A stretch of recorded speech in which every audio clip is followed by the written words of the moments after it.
અમરેલી લેટરકાંડમાં આરોપી પાયલ ગોટીને જામીન બાદ જેલ મુક્ત કરાયા હતા। ત્યારે જેલમાંથી બહાર આવ્યા બાદ પાયલ પોતાના વતન વિઠ્ઠલપુર ગામ પહોંચ્યા હતા, જ્યાં ઢોલ નગારા સાથે તેમનું સ્વાગત કરાયું હતું।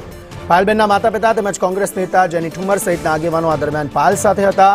જેલ મુક્તિ બાદ પાયલબેને પત્રકારો સમક્ષ ફક્ત 2 શબ્દો કહ્યા। શબ્દો હતા સત્યમેવ જયતે। જેનીબેને જણાવ્યું પાયલબેન માનસિક રીતે સ્વસ્થ થયા બાદ પોતાના અનુભવો જાહેર કરશે।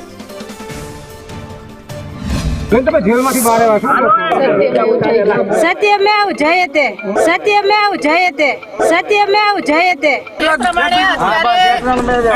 प्रमाणे अत्यारे दीकरी हजी बहार आवी रही छे एनी मानसिक मनोदशा एने थोड़ी सेट थवा दो। मीडियाना मित्रोने आप सौना माध्यमथी गुजरातनी प्रजानो हूँ धन्यवाद मानु छुं, कारण के जे प्रमाणे आखो ए सोशल मीडिया अने मीडियाना माध्यमथी युद्ध चलाव्युं, सरकारने जे दबाण ऊभुं कर्युं, जे प्रक्रियाना भागरूपे आज जामीन મળવાની હતી એ જ પ્રક્રિયાના ભાગરૂપે આજે કોર્ટમાંથી નામદાર જજે જે જામીન આપ્યા એના ભાગરૂપે દીકરી આજે બહાર આવી છે।